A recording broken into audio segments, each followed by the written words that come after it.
Vamos a abrir nuestras Biblias en el libro de Romanos.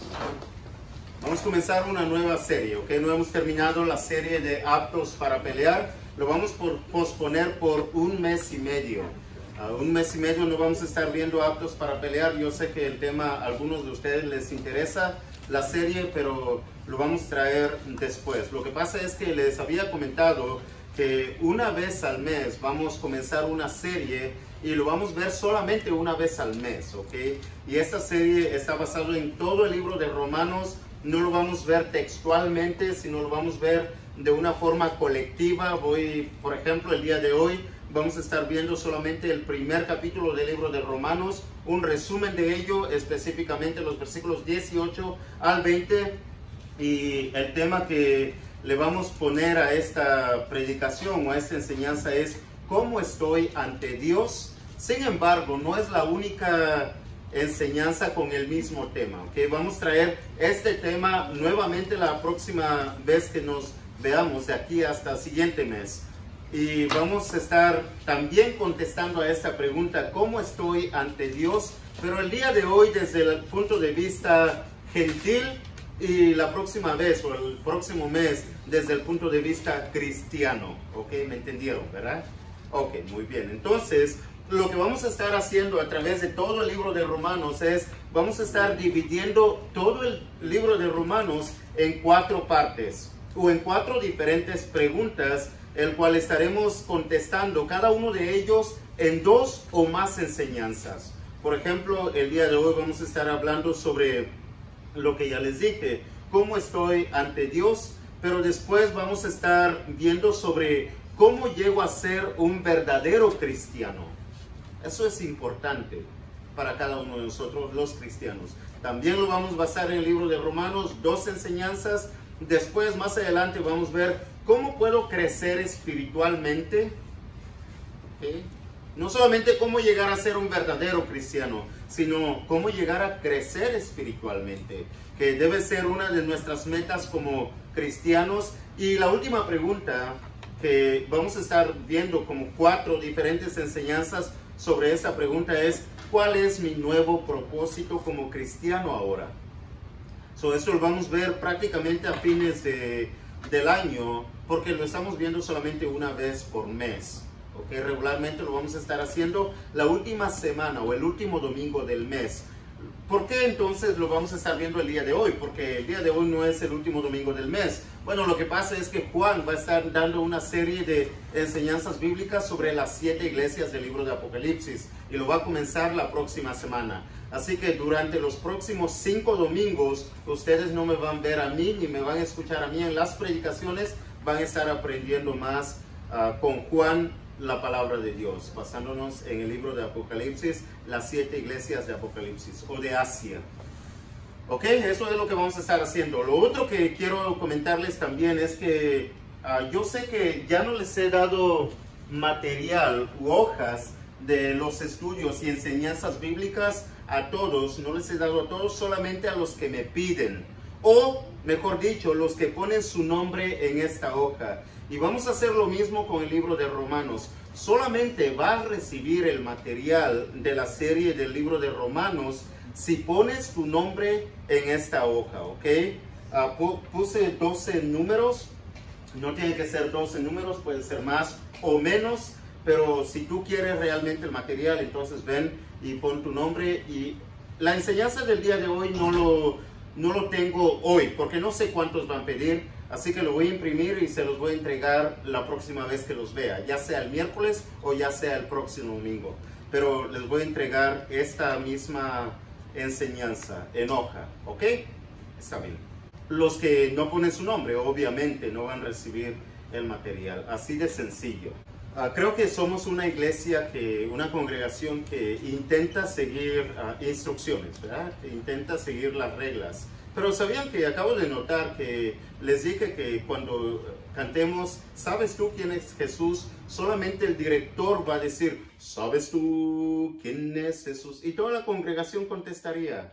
Y como que no siguen reglamentos tan bien. Mucho cuidado con seguir reglamentos. porque a veces el hecho de seguir reglamentos es lo más importante, sobre todo cuando hablamos en nuestra salvación, porque Dios ha dado reglamentos, los cuales les llamamos mandamientos, y si no los seguimos, hoy es pobre de nosotros. Yo sé que sobre esta lección ya había dado algo así como una introducción breve, bueno, no sé qué tan breve haya sido para ustedes, pero dimos una introducción el último domingo del 2019.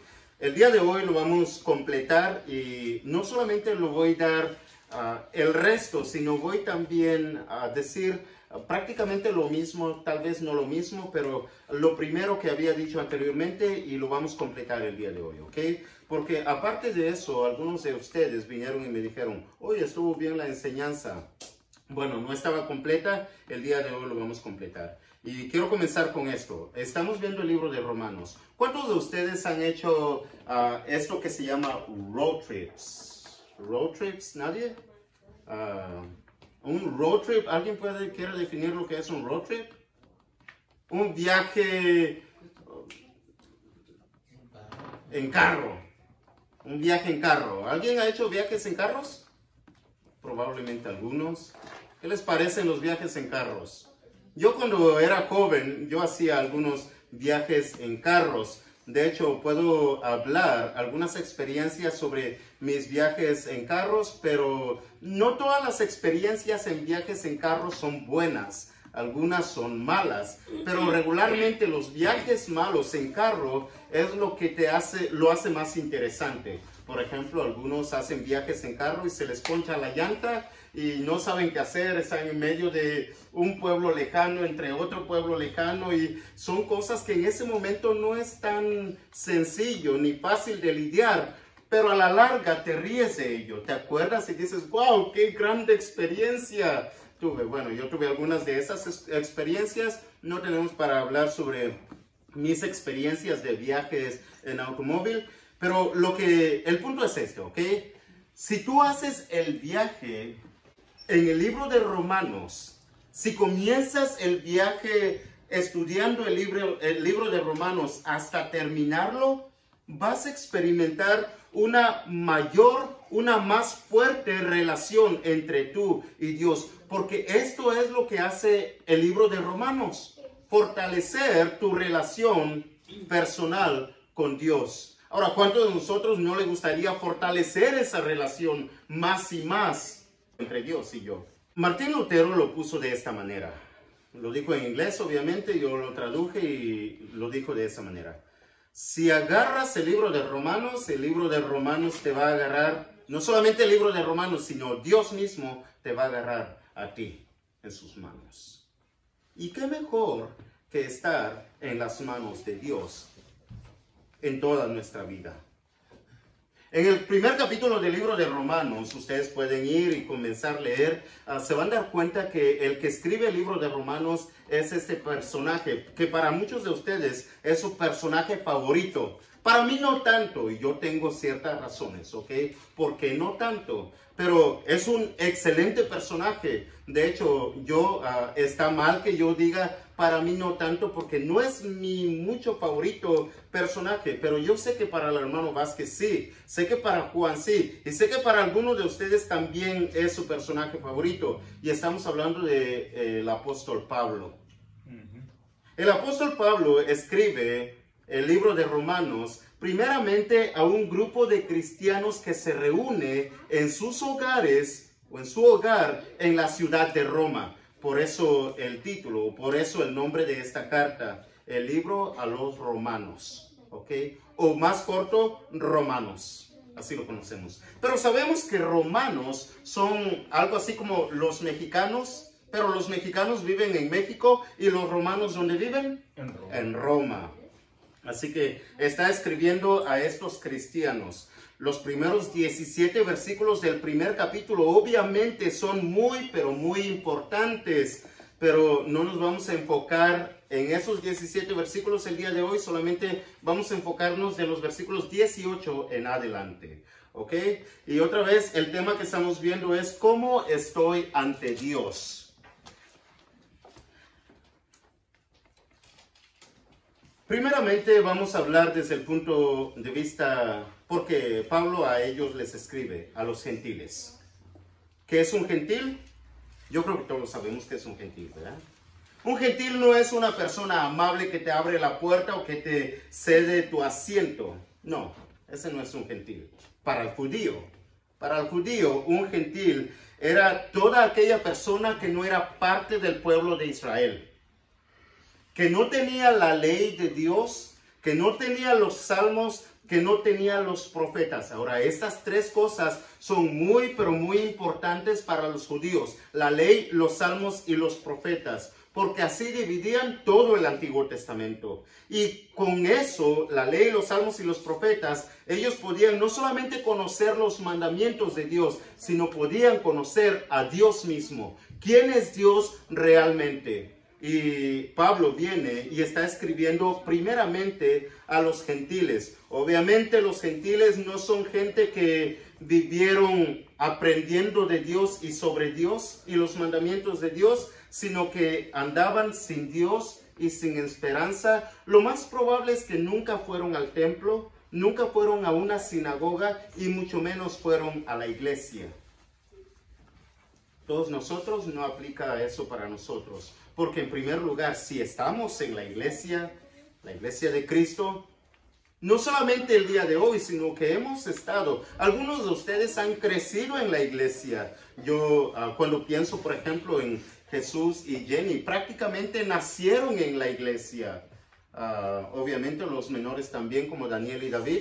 Pero no todos nacieron en la iglesia. Por ejemplo, yo no nací en la iglesia, pero ellos sí nacieron en la iglesia. Pero es la diferencia entre, no sé si pueden ver la diferencia entre un gentil que nunca fue a la iglesia y uno que siempre estuvo en la iglesia.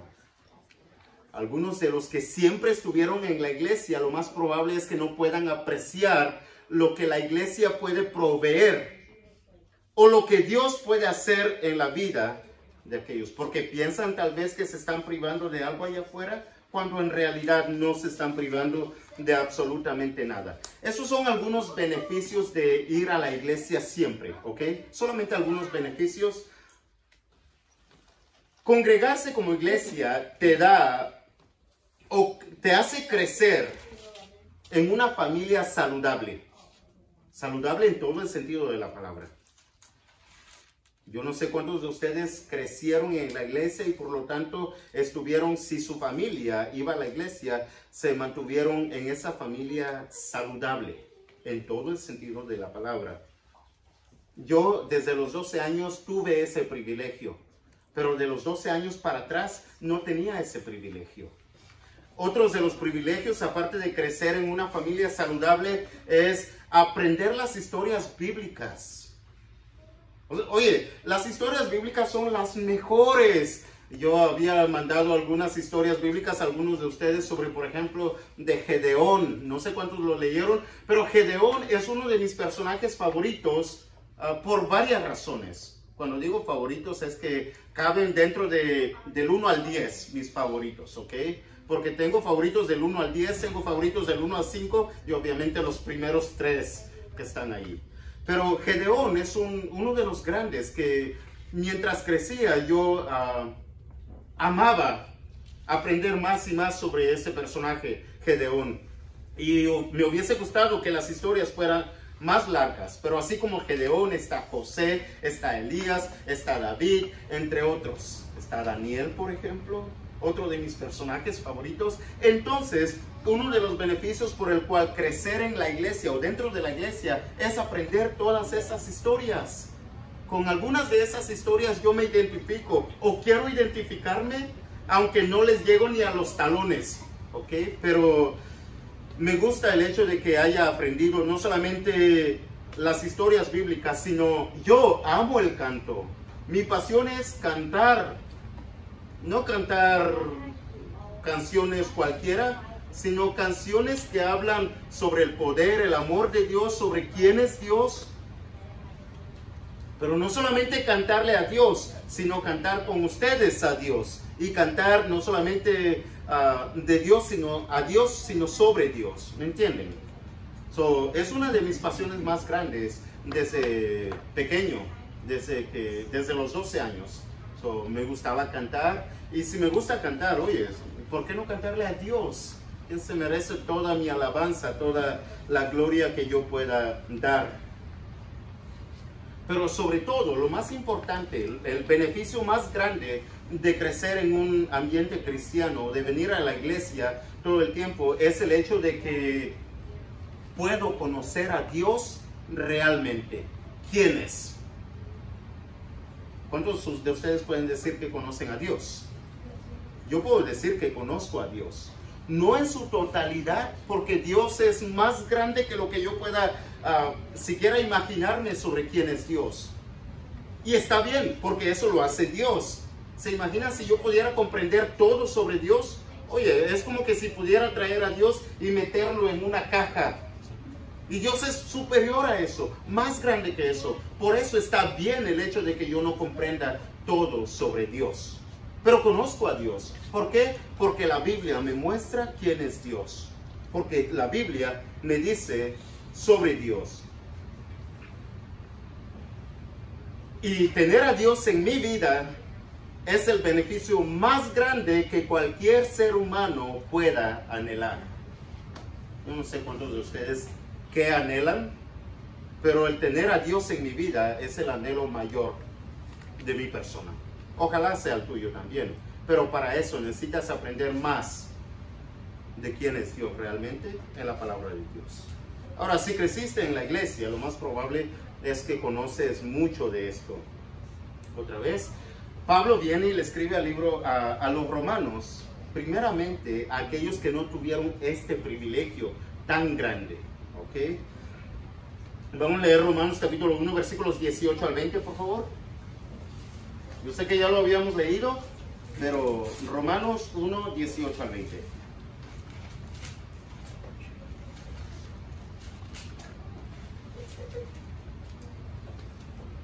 Dice la palabra de Dios así: porque la ira de Dios se revela desde el cielo contra toda impiedad e injusticia de los hombres, porque detienen con injusticia la verdad, porque lo que de Dios se conoce les es manifiesto, pues Dios se lo manifestó, porque las cosas invisibles de Él, su eterno poder y deidad, se hacen claramente visibles desde la creación del mundo, siendo entendidas por medio de las cosas hechas, de modo que no tienen excusa.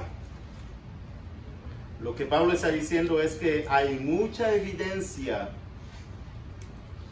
por estar seguros de que Dios sí existe. Y nadie puede venir a Dios o venir ante su presencia cuando este día tenga que llegar y decirle a Dios: yo no sabía que existías. Nadie podrá decir eso. Porque, como dice aquí, no tienen excusa. Por todas las evidencias que hay en el mundo y que están ante sus ojos. Así que nadie tiene excusa de decir no existe Dios. Les había dicho que hay 4 evidencias mayores de las cuales podemos hablar. La primera es la cosmología, o sea, el hecho de que, como dice la palabra de Dios, los cielos cuentan la gloria ¿de quién? De Dios. Y el firmamento cuentan su gloria, hablan de su gloria, hablan de sus hechos, todo lo que Dios formó. Así que cuando hablamos del argumento cosmológico, podemos decir que Dios existe por todo lo creado en el universo, desde fuera del planeta hasta lo de adentro del planeta. Se requiere más fe en decir que todas las cosas llegaron a existir de la nada, a decir que todo lo creado fue creado por Dios. Yo sé que ustedes pueden entender que todas las cosas creadas le atribuimos a su creador. Por ejemplo, ¿quién creó tu ropa? Lo más probable es que fue un diseñador, o como algunos le llaman, un tejedor. ¿Quién creó tu reloj? Lo más probable es que fue un relojero. ¿Quién creó este edificio? Lo más probable es que fue un carpintero. Y sabemos eso porque es lógico. Pero cuando pensamos más allá y decimos, ¿quién creó los cosmos? El único que se le debe atribuir a esa gran obra es Dios. Porque nadie más pudo crear un cosmos como el que conocemos, que trabaja tan perfectamente. Tuvo que ser alguien totalmente inteligente. Y eso nos lleva al segundo argumento, que es el argumento teológico. Porque cuando hablamos de lo teológico, estamos hablando sobre todo el conocimiento que el hombre tiene acerca de Dios. Les voy a leer lo que encontré sobre William Paley, ¿ok? Su argumento. William Paley dice así: si nos topamos con un objeto como un reloj en la playa, no asumiríamos que llegó allí por casualidad, ya que nos daríamos cuenta de lo complejo que es y de que sus partes individuales funcionan juntas dentro del mecanismo del reloj. Paley compara esto con la complejidad del mundo y argumenta que el mundo exhibe una complejidad similar, sino mayor. Por lo tanto, podemos inferir, ya que las causas similares se parecen a los mismos efectos y tanto el reloj como el mundo muestran signos de mecanismos complejos e inteligentes, ambos han sido diseñados por un diseñador inteligente. El reloj fue creado por el hombre, pero el mundo no pudo haber llegado a ser creado, sino que por Dios solamente. Nadie más pudo crear el mundo que conocemos el día de hoy. Por lo menos eso fue lo que dijo William Paley, su argumento. Pero también está el argumento antropológico. Y otra vez, cuando hablamos de antropología, estamos hablando de el estudio que se hace en todos los aspectos de la naturaleza humana, o sea, del hombre. Y decíamos anteriormente que nosotros tenemos intelecto, tenemos emociones, tenemos voluntad, tenemos la habilidad para crear, pero aunque tenemos todas estas cosas, hay algo que solamente pudo haber sido creado por Dios dentro de nosotros, y es el alma. Es más lógico y requiere menos fe concluir que Dios creó el alma a decir que el alma llegó a existir por mera coincidencia. ¿No creen ustedes? Porque, oye, ¿quién puede crear el alma sino solamente Dios? Ningún hombre, ningún ser humano jamás podrá crear el alma tal cual lo conocemos nosotros. Y el último argumento es el ontología. Cuando hablamos de la ontología, estamos hablando del estudio del ser, solamente del estudio del ser. Fui al diccionario y encontré esto. La ontología es una parte o rama de la filosofía que estudia la naturaleza del ser, la existencia y la realidad, tratando de determinar las categorías fundamentales y las relaciones del ser en cuanto al ser. ¿Me entendieron? ¿No tanto? Ok. Yes, sir. Ok, yes, sir. El hecho de que tengamos la idea de un ser supremo, hablando del ser, de un ser mayor que nosotros, y un ser perfecto, que no solamente tenemos la idea, sino que sabemos en nuestros corazones y en nuestra mente de que hay un ser supremo, es su prueba de que Dios existe. Porque Dios es un ser que es soberano por sobre todas las cosas y sobre todos los seres vivientes. Es como si Dios hubiera estampado su existencia en nuestro ser, en todas las generaciones, en todos los tiempos. Voy a leer una cita bíblica aquí mismo en Romanos capítulo 2, versículo 14 al 15, dice así. Porque a veces puede surgir la pregunta, ¿qué de las personas que no conocen a Dios? ¿Van a ser juzgados y ser lanzados al lago de fuego o al infierno? Bueno, eso es lo que dice Romanos capítulo 2, versículos 14 al 15.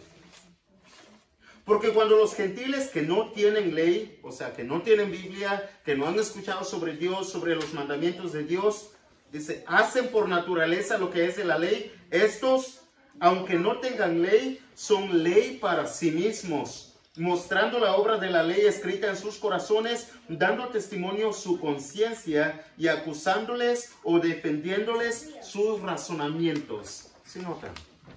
Así que, en otras palabras, lo que Pablo está diciendo es que conozcan o no conozcan a Dios, conozcan sus mandamientos o no conozcan sus mandamientos, tienen una ley dentro de ellos mismos que se llama la conciencia. Y serán juzgados por la conciencia. Así hayan dicho, conocí a Dios o no conocí a Dios. Específicamente aquellos que dicen, nunca conocí a Dios. Tienen una conciencia que les acusa y les dice, estás mal.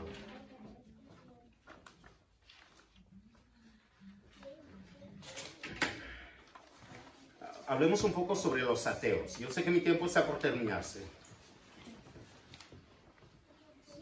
El movimiento ateo no hace más que probar que Dios sí existe. Yo sé que esto es ilógico. Por esta razón. Porque lo único que ellos hacen es probar que Dios no existe. ¿Sí entendieron?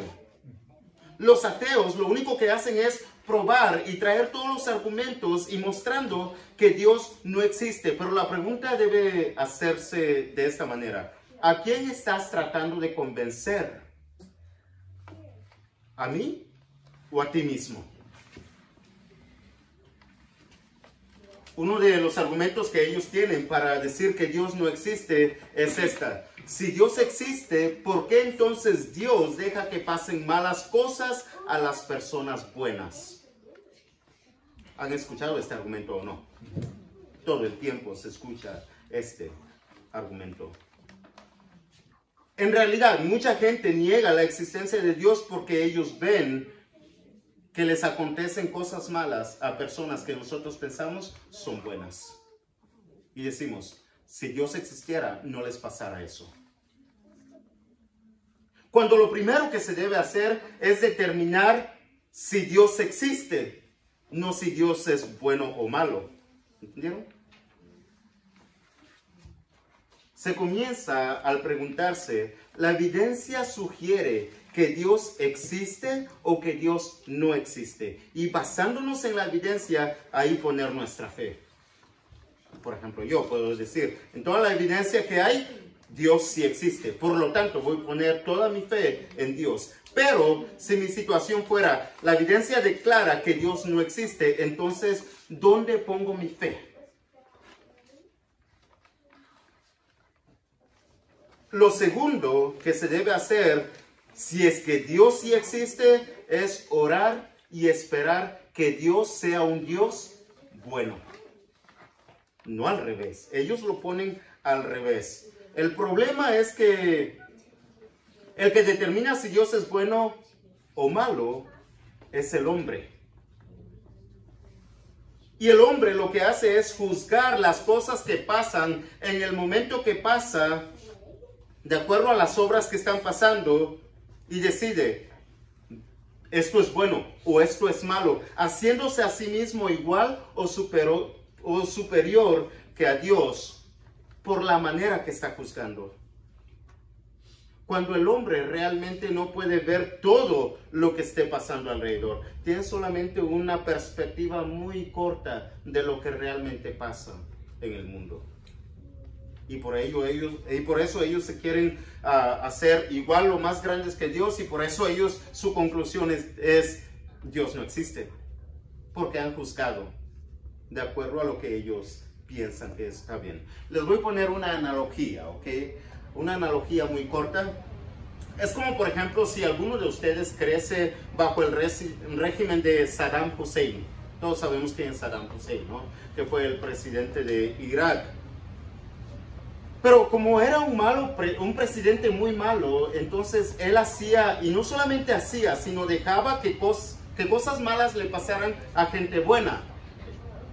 Ahora, supongamos que tú creces bajo su régimen, en esa nación, en Irak, y desde pequeño tú puedes ver las cosas malas que pasan a tu alrededor. Automáticamente tú pensarías y dirías, oye, Hay un presidente que se dice que es Saddam Hussein, pero ya están pasando cosas muy malas. Entonces concluyo que el presidente Saddam no existe.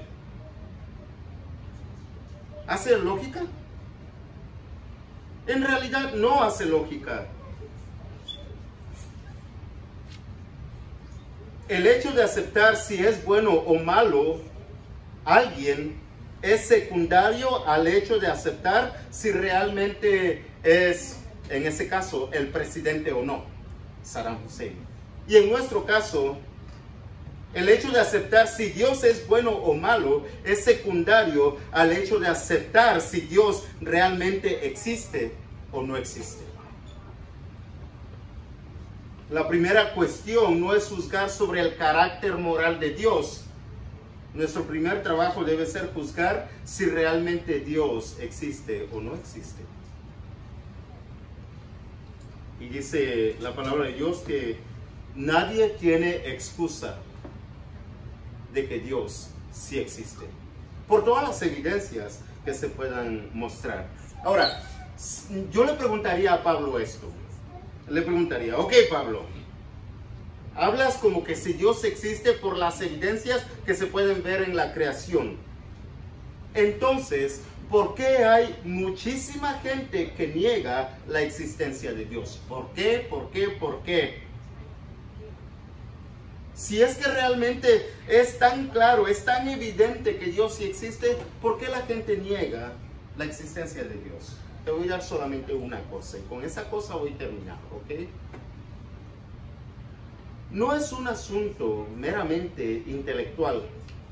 Tampoco es un asunto por falta de evidencias o pruebas que digan que Dios sí existe. ¿Sabes cuál es el problema? El problema es este. Es un asunto espiritual. Por esa razón. Si yo llego a la conclusión de que Dios sí existe por todas las evidencias, automáticamente lo único que yo debo hacer es someterme a Dios. Y este es un problema en toda la gente. ¿Sabes por qué? Porque nadie quiere someterse a alguien, sino separarse de todos aquellos que puedan someterse a y decir, yo soy superior que eso, yo no me voy a someter a nadie. Yo quiero vivir mi vida como yo quiera. No quiero que nadie me dirija ni me diga lo que tengo o no tengo que hacer. ¿O no ese es el problema? Pero si crees que Dios existe, automáticamente debes someterte a Dios y seguir los mandamientos de Dios. Porque si Dios existe, Dios tiene mandamientos y tú tienes que someterte a todos esos mandamientos. Ese realmente es el problema. Nota lo que dice Romanos 1:18. Porque la ira de Dios se revela desde el cielo contra toda impiedad e injusticia de los hombres que detienen con la injusticia la verdad. ¿Y sabes lo que hace la mayoría de la gente? Detiene con la injusticia la verdad de Dios. ¿Por qué? Por la forma de vivir que ellos quieren tener. Por eso.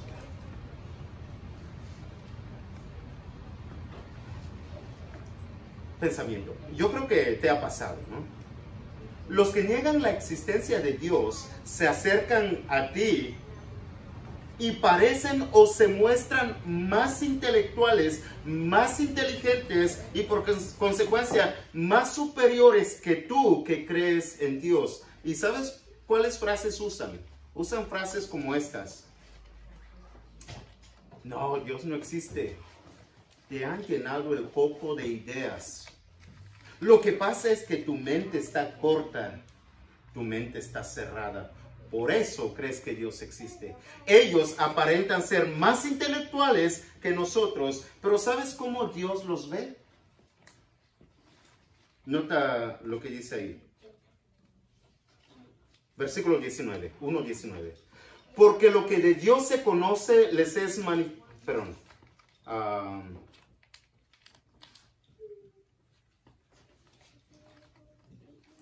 bueno, sí, voy a seguir leyendo ahí.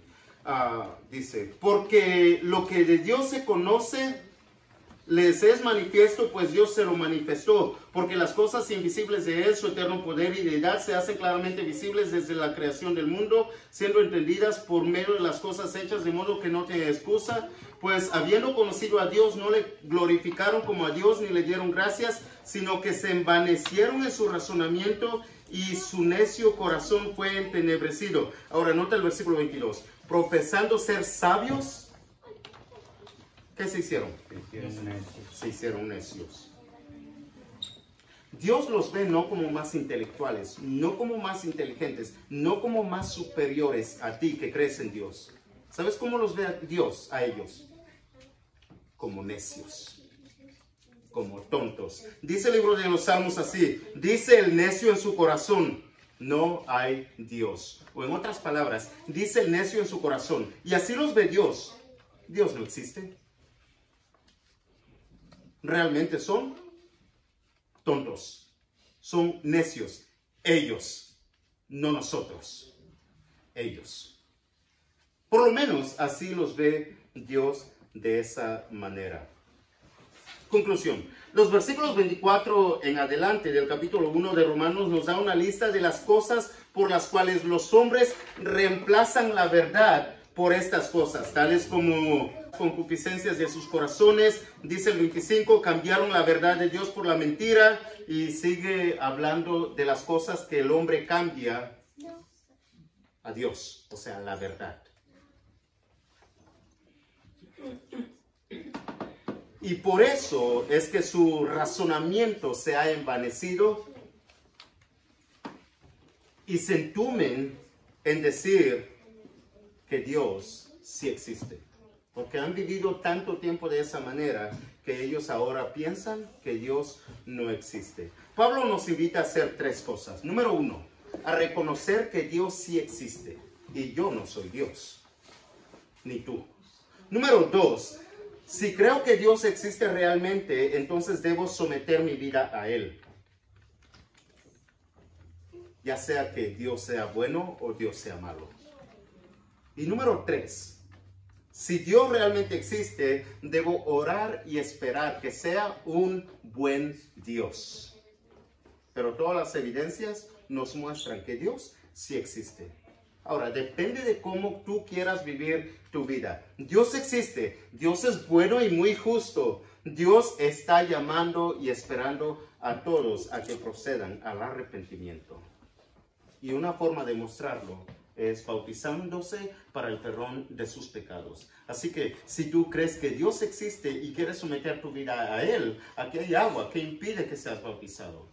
No pospongas tu salvación, porque el día de salvación es hoy.